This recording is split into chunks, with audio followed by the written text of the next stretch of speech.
Thousand Autumns, is a Meng Xi Shi novel.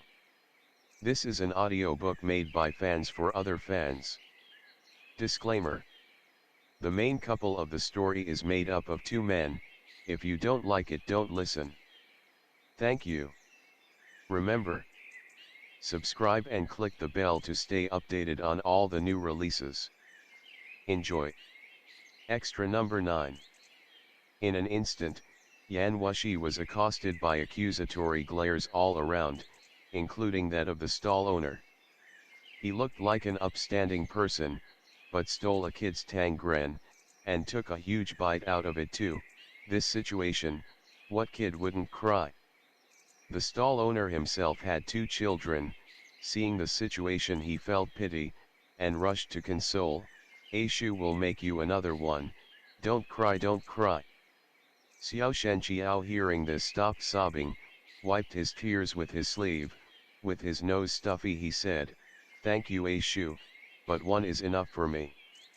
Looking again at his limbless Shizun, he couldn't hold back a sniffle. Shen Qiao held back his brimming tears. He looked very pitiful and very cute. Never mind the women with their overflowing maternal instincts. Even the stall owner, seeing him, wanted to make him a couple more tangren just to see him smile.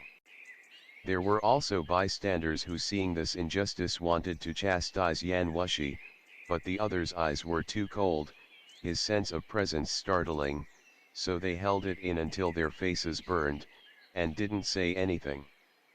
Wushi said to Shen Qiao, "It's going to be fine, I was just teasing you, we'll get them to make you another one. This crippled Chi Fenga you can leave with me." Shen Qiao, enraged, "Shizun is not crippled, it was you who bit it off." Wushi smiled, "If you're still so mean, I'll leave with you forever, and you'll never see Chi Fenga again." Shen Qiao's mouth quivered, half crying, tears brimming, "Shizun. I want Shizun." The frustration that he had held back for so long exploded all at once. Shen Qiao instantly became a crying mess. Now even 10 tangren would not be enough to placate him. Wushi held this person, his face pulled taut, finally getting a taste of the fruits of his own wrongdoing. For the first time, the eccentric and reckless Zongji felt at a loss. If the person in his arms was not Shen Qiao but someone else, he would have 100 methods to get the other to shut up, but Shen Qiao, in his eyes, was adorable whatever he did. It was only that Wushi expressed his fondness in ways different from other people. He'd forgotten about the age difference between Shen Qiao and Shen Qiao, a little carelessness, and he'd gone overboard. Everyone thought Shen Qiao turned into a child overnight, but this wasn't the case. Shen Qiao opened his eyes, and felt something was a bit off. To be sure, he was still lying down in comfortable blankets. Above him were familiar ceiling beams. Outside the window it was a deep night, the moon bright above. There was nothing wrong about nighttime. What was wrong was that as a martial artist attuned to his senses, in ordinary circumstances he would not have descended into deep sleep, and even if he did sleep, by this time it should have been morning. No need for a candle. By moonlight, Shen Qiao was able to examine his surroundings. He discovered another remarkable thing. This place was definitely Xuandu's Han, but this house was clearly where he had lived as a disciple, and not the place where he had been before waking. The strange feeling intensified, but Shen Qiao was not Shen Qiao. He was surprised, and at the same time he had already come up with a general idea. Had he returned to the past in his dream? He pondered this, got up, pushed the door open and walked outside. The night was still. Shen Qiao raised his head to look at the sky, then left and right. This look froze him in place. The place he was standing was in front of the small residence, and this residence was reserved for the living quarters of Chi Fenga's disciples. After he became Zongjiao, he didn't want to live in Shizun's house, and so lived in another house to the side. In this moment, In the darkness of night, only the house in which Shizun previously resided in, had a faint light burning. The candle light flickered, as if there was someone inside. Shen Qiao was immensely moved all of a sudden. He dashed up the stairs. Step by step he approached that house with the candle still burning. Like he was dreaming, but afraid that he'll be disappointed in the dream. He did not try to conceal his footsteps. The person in the house quickly sensed his presence. "Who is outside?" The other did not get up to open the door.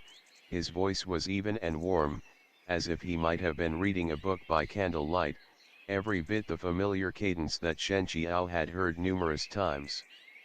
He had no way of steadying his rapid heart, his eyes burned, his vision quickly became a blur. "Who is it?" Not hearing Shen Qiao's reply, the other was a bit perplexed, finally got up to open the door. With the door ajar, the two of them faced each other. The face that had appeared so many times in his memories was now right before his eyes. Shen Qiao was stuck in place, unable to step away even half a step. He looked at the other steadily, not daring to even blink. "You are," Qi Fengge paused. "Who are you? What is the reason you have come to Xuandu's Han?" This Qi Fengge was at the peak of his years, with crow-black hair. He might have just finished bathing, his hair tied, still wet. His appearance was not overtly striking, but could be said to be handsome, and with each season's laundering, the richness of experience, his comportment, and vast knowledge gave him an unknowable allure.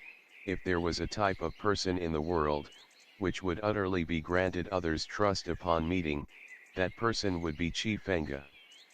Shen Qiao remembered very clearly, when Shizun failed to break through the martial stage and was on his deathbed, Shen Qiao had followed orders to go see him one last time. The Qi Fengge then no longer retained his decades unchanged visage, his face was haggard, even his hair was threaded with white, and his gaze was empty.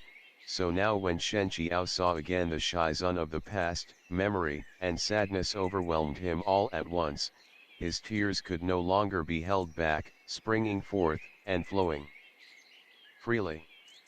"Shizun," Shen Qiao choked back a sob, realizing his state, lowered his head to hurriedly wipe away his tears, before raising his head again. "Shizun, this disciple is Shen Qiao.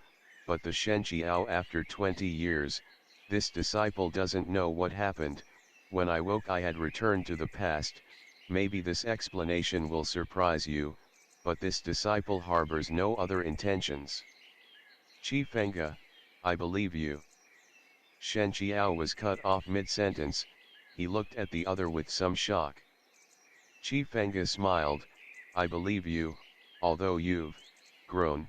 But you have the same profile, your voice and footsteps and everything else resembles the younger you. How could I not recognize you?" Saying this, he extended a hand, gently patting Shen Qiao on the head. "So this is what a Qiao looks like when he's grown." Shen Qiao felt a warmth on his head. He wanted to cry again. "Qi Fengge, but what magic is this? You say you are the Shen Qiao after 20 years. Then where is 6-year-old Shen Qiao?" No wonder with Qi Fengge, he'd discovered the crux of the matter at once.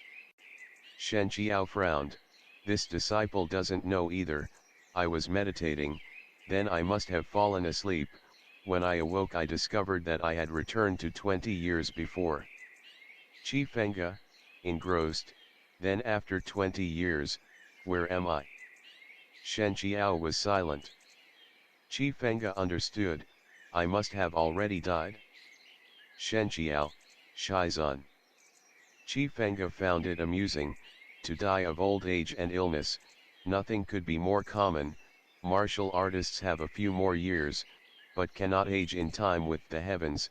Why would a Qiao make this face? Have you wasted your 20-some years, and now are unable to let things go? Shen Qiao took a deep breath in. This disciple understands the lesson.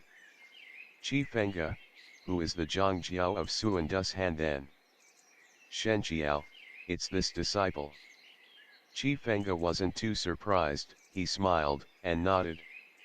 Shen Qiao, the details therein, it's a long story, is Shizun willing to hear this disciple explain?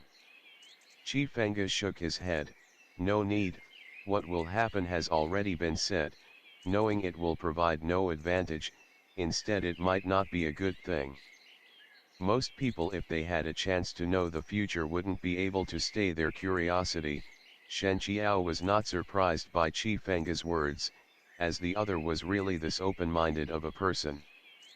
Qi Fengge, no one knows how long this magic will last, it's no easy feat that I was able to encounter grown-up Qiao, how can we waste our time here, tonight is the Lantern Festival, your Shixundi have all gone into town to play, do you want to take a turn there as well?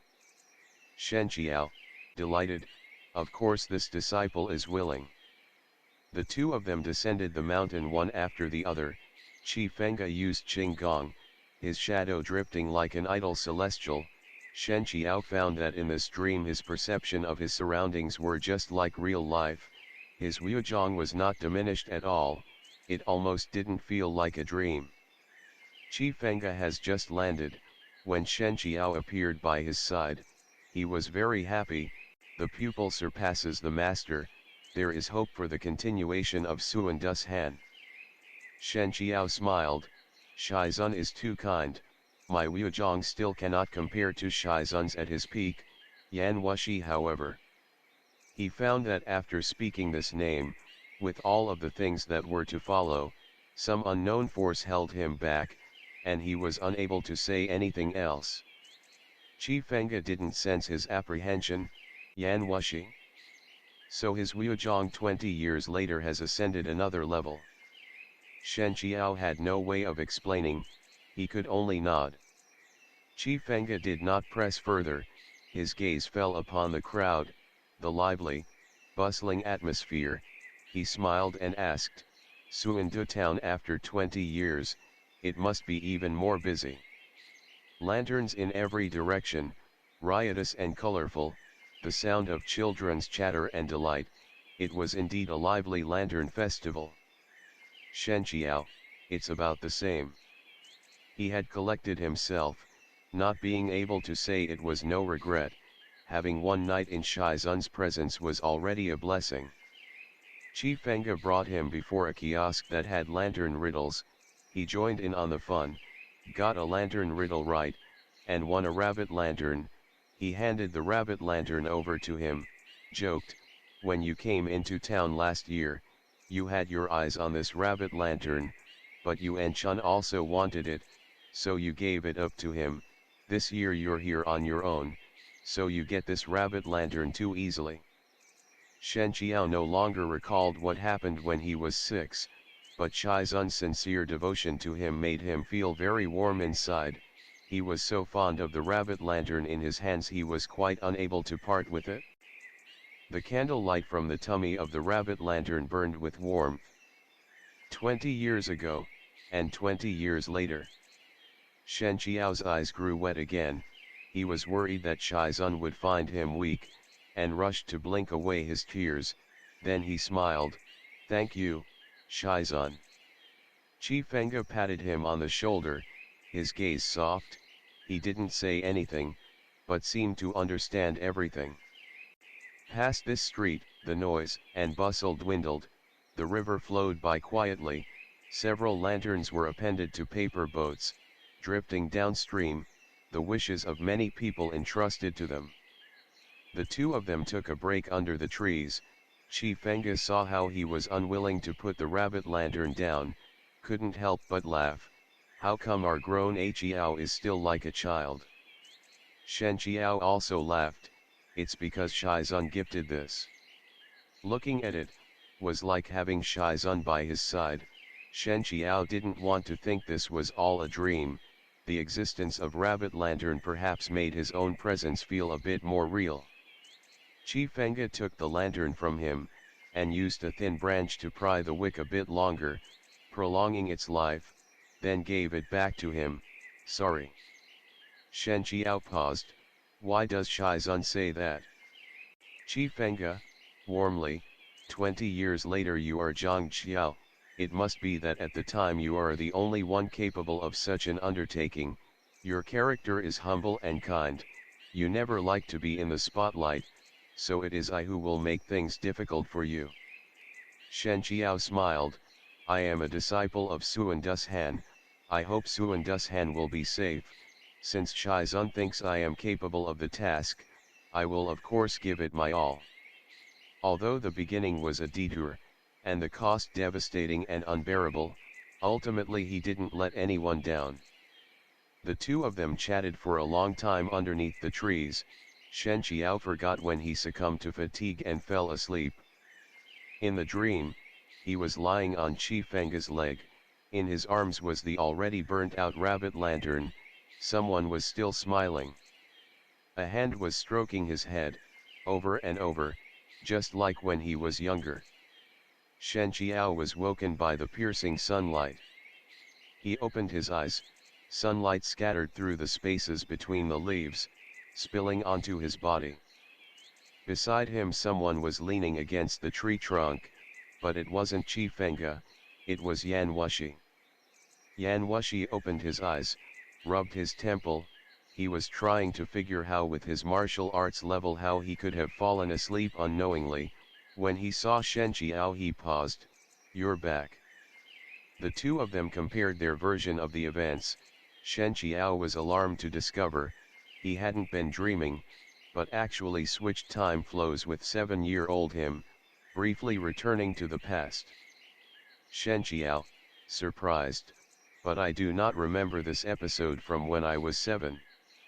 Yan Wushi, perhaps because it was the past, so 7-year-old you would not remember. Turning it over in his mind, this seemed the only possible answer. Yan Wushi suddenly bent over him, most of his body covering Shen Qiao's, he reached over to grab something behind Shen Qiao. Shen Qiao looked, it was that rabbit lantern. End of the chapter. Stay tuned for more BL.